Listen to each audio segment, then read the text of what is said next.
për vendet që dëshirojnë të integrohen në BE. Andaj edhe matja atyre është bukur shumë komplekse.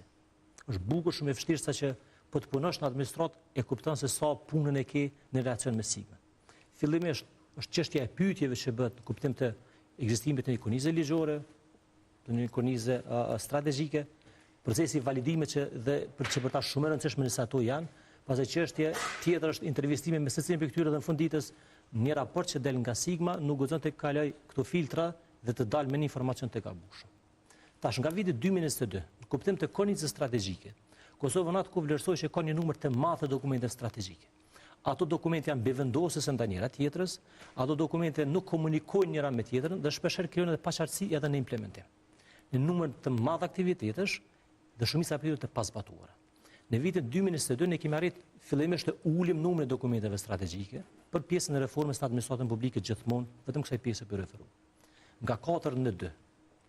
Nëse shohim numrin dhe masën e zbatimit të këtyre dokumenteve strategjike, momentalisht jemi në fazën prej 65% të masës së madhe të aktiviteteve që shënojnë një progres signifikant ose përmbushje të plotë. Pra që pavarësisht një viti që kemi pas me turbulenca, prapa administrata publike është aty kryen detyrat e saj dhe e stutje.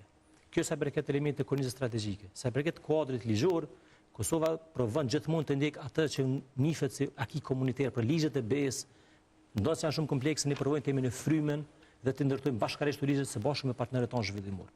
Dhe së fundi, ne si ministri tani kemi pasur kemi një mandat, pra përpas që jemi ministri për digitalizim dhe administratë publike, ndër të tjera ne provojmë që të ndërlidhim reformën e administratës publike, modernizimin e saj në kontekst të digitalizimit, pra këtu nuk mund të thuash reformojmë administratën e në anën tjetër të mos ecësh tutje me aspekte të digitalizimit.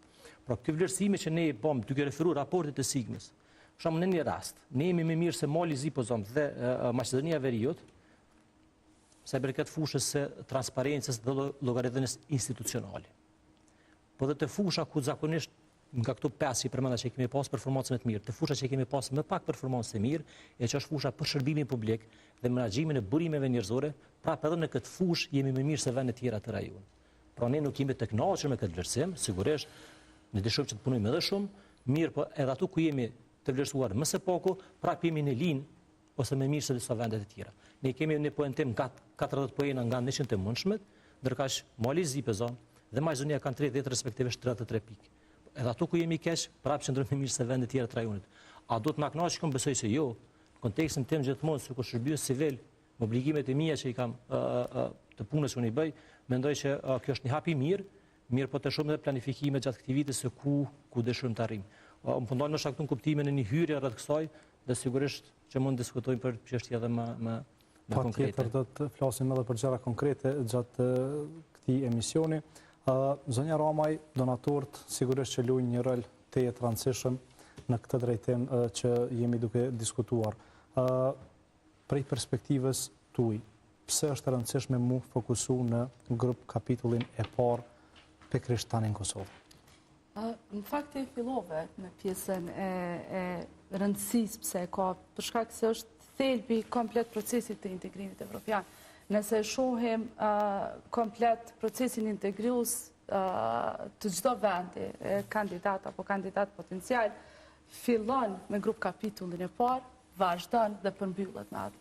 Pjesa e themelit shkon edhe në pjesën që në rast se vendet shënojnë progres në kulturë, shëndetësi apo në kapitujt e tjerë, 35 në total që është procesi, prapë gjithë shka në varët për i grup kapitullit parë.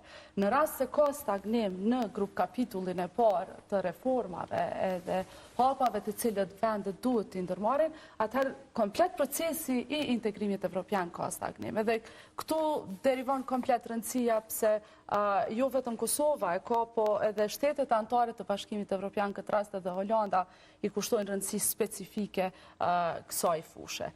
Për me shku për tej integrimit edhe procesit teknik të integrimit të Bashkimit Evropian, fushat që ndërlidhen me parimet themelore, do më thonë me grup kapitullin e parë, ndikojnë drejt për drejt në jetën e qytetarit, në drejtësi, barazi, po edhe në qasjen në shërbimet sociale të qytetarit.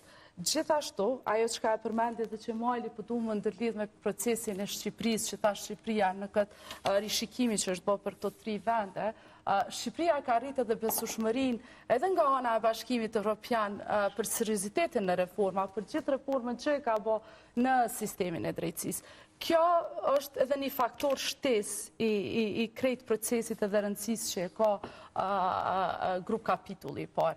E fundit që du me cek edhe që është e rëndësishme edhe funksionon edhe si një infuzion për komplet ndihmën financiare cila ofrohet.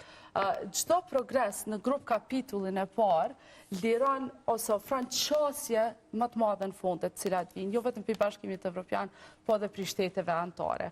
Janë programe të cilat pastaj mbështeten në mënyrë që reformat e tjera të vazhdojnë. Progresi në grup kapitullin e parë tregon shumë seriozitet lidhur me vendin edhe rrugtimin cilin e ka nisë, po dhe tregon orientimin strategjik të vendit që ka drejt Bashkimit Evropian. Këto janë 3 nga pikat kryesore që unë muj me i përshkru si pjesë rëndësishme dhe pse fokusi duhet jetë mund në këtë grup kapitulli, për shkak se gjithë shka e procesit varet, po edhe impakti që ka në jetën e përditshme të qytetarit. Faleminderit shumë, shikues nderuar, tani shkojmë me pak marketing.